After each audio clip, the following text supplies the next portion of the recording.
On a warm July evening, a 35-year-old mother of 5 walked out of sight and never came home. 2 days later, her car was found abandoned on the side of a quiet highway. The keys were still inside. Her purse hadn't been taken, but Crystal Rogers was gone. There were no signs of a struggle, no eyewitnesses who could explain what happened, and for years, it seemed as if she had simply vanished without a trace. Then, investigators reopened the case with fresh eyes. Hidden phone records, overlooked witness statements, and years of unanswered questions slowly revealed a truth far darker than anyone had imagined. What they uncovered didn't just solve a disappearance, it exposed a conspiracy that had remained hidden for years. July 3, 2015. It was supposed to be nothing more than an ordinary summer evening in the small town of Bardstown, Kentucky. A mother of 5 spent the evening with her boyfriend. They visited his family's farm. Later, they returned home. According to him, they watched television, put their 2-year-old son to bed, and eventually went to sleep. There was nothing unusual about the night. No neighbors reported hearing an argument. No emergency calls were made. Nothing suggested that by sunrise, 35-year-old Crystal Rogers would disappear, without leaving a single trace behind.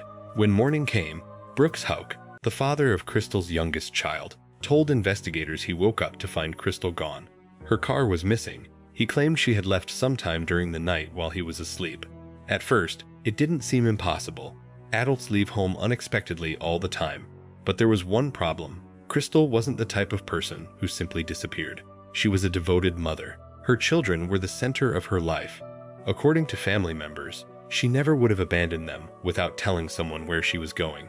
By the end of the day, repeated phone calls went unanswered. Text messages were ignored. Friends couldn't find her, and her family knew something was terribly wrong. 2 days later, the mystery became even darker. Crystal's maroon Chevrolet Impala was discovered abandoned along the Bluegrass Parkway. At first glance, it looked as though the driver had simply pulled over because of a flat tire.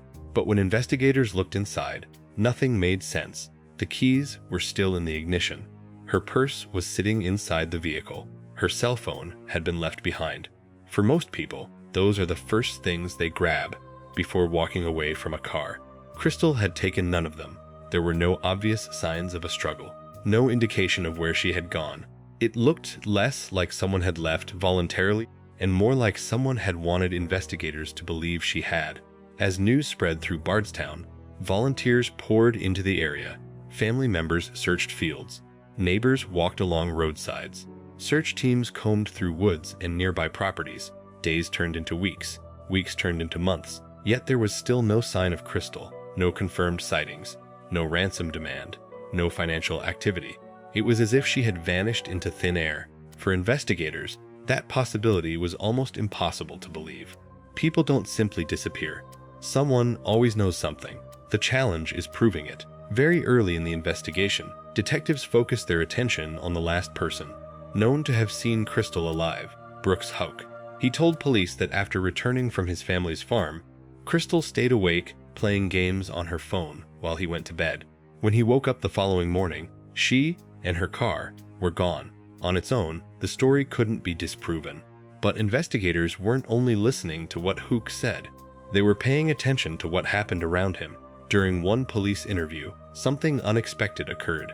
His brother, Nick Houck, who was then a Bardstown police officer, called him and advised him not to continue speaking with investigators. That single phone call immediately raised concerns. Why would a police officer intervene while detectives were questioning a potential witness or possible suspect? The incident drew significant attention within the investigation and eventually contributed to growing scrutiny surrounding both brothers. As investigators dug deeper, more unusual details began surfacing. Family members publicly questioned Brooks' behavior after Crystal disappeared. According to them, he showed little interest in joining search efforts. Detectives also examined activity connected to the Houck family farm, believing it could contain evidence relevant to the case. Search warrants were executed.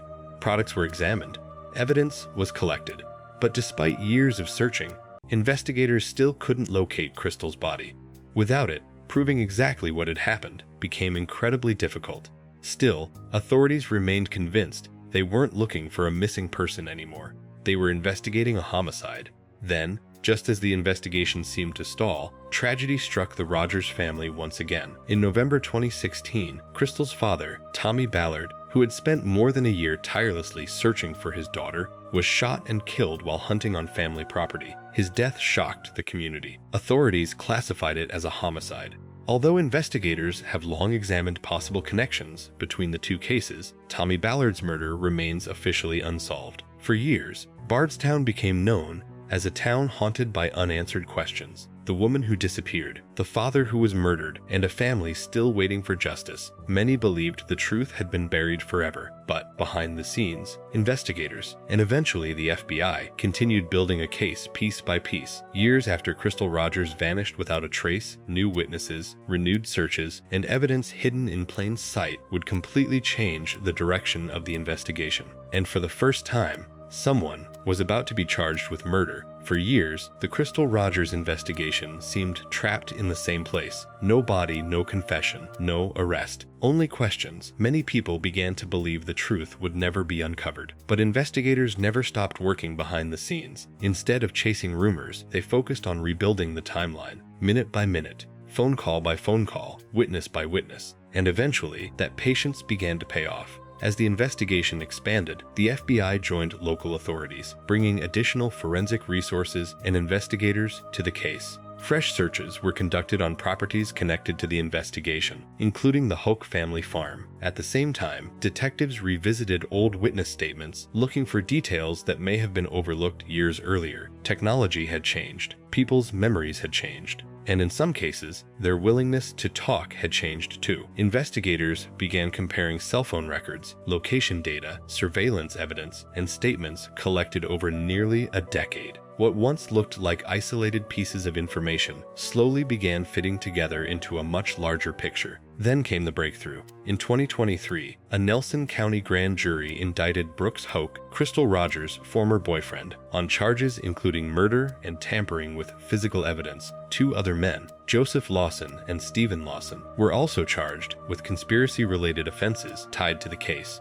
According to prosecutors, Crystal had been killed, and efforts had been made to conceal both the crime and the evidence afterward. For Crystal's family, it was the first sign that years of waiting had not been in vain. After nearly a decade, the case was finally moving toward a courtroom. The trial became one of the most closely watched criminal proceedings in Kentucky. Prosecutors relied heavily on circumstantial evidence. Digital forensic experts presented cell phone and location data that challenged Brooks Huck's original account of the day Crystal disappeared. Witnesses testified about conversations, suspicious behavior, and evidence they claimed pointed toward a coordinated effort to cover up the crime. The defense argued that no body had ever been found and that the prosecution could not prove exactly how or where Crystal had been killed. It became a battle between competing narratives. One side argued the evidence formed a complete picture. The other argued there were still too many unanswered questions. In July 2025, after hearing weeks of testimony, the jury reached its decision. Brooks Huck was found guilty of murder and tampering with physical evidence. Joseph Lawson was convicted of conspiracy to commit murder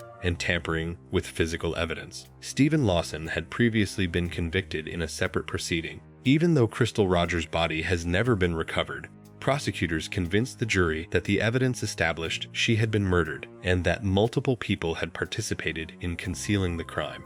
Later that year, Hoke was sentenced to life in prison, while the other convicted defendants also received prison sentences based on their respective convictions. The convictions are currently subject to the normal appeals process. But despite the verdict, one heartbreaking question remains. Where is Crystal Rogers? Her family still doesn't have the answer. For nearly a decade, they searched fields, roadsides, woods, and farms. They stood through countless press conferences. They endured another unimaginable tragedy when Crystal's father, Tommy Ballard, was murdered while searching for his daughter. Yet through everything, they never stopped asking for the same thing: bring Crystal home. Justice may have been served in court, but for the people who loved her most, the story still feels unfinished. The disappearance of Crystal Rogers reminds us that time doesn't always erase the truth. Sometimes it simply delays it. A missing mother's case that once seemed impossible to solve eventually led to convictions built on years of investigation, forensic analysis, digital evidence, and relentless determination.